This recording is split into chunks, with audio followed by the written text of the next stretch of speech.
मित्रांनो, water soluble fertilisers म्हणजे पाण्यातले विद्राव्य खतं जेव्हा ठिबकद्वारे आपण झाडांना सोडतो तर ती सोडण्यासाठी गरजेची असते ती व्हेंचुरी.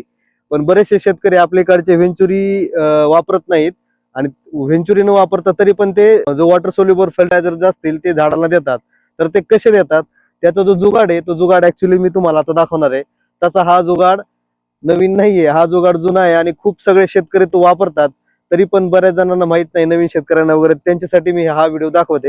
याच्यामध्ये काय केलेलं आहे मित्रांनो, हा आपला पंप आहे, पाठीवरचा फवारणीचा पंप आहे, ज्याला बॅटरी ऑपरेटेड आहे. याच्यासाठी ना बॅटरी ऑपरेटेड पंप हा गरजेचा असतो, तर तो इथे जोडलेला आहे.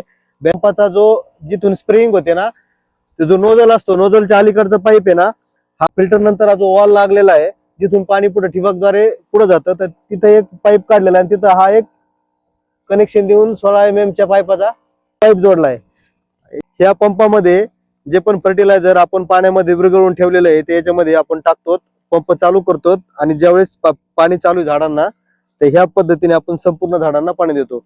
हा जुगाड खूप सगळे शेतकरी वापरतायत आणि यशस्वीपणे वापरतायत. तसं तर याच्यापेक्षा व्हेंचुरी ही महत्वाची असते, जर योग्य प्रमाणात आणि योग्य वेळेस प्रत्येक झाडाला खत देण्यासाठी. पण ह्यानी चालू आहे सध्या, तर चाललंय.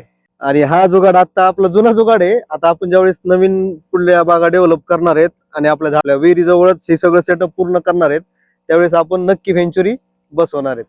तोपर्यंत तुम्ही काय करायचं नाहीये, आपल्या पेजला फॉलो नक्की करायचंय. धन्यवाद.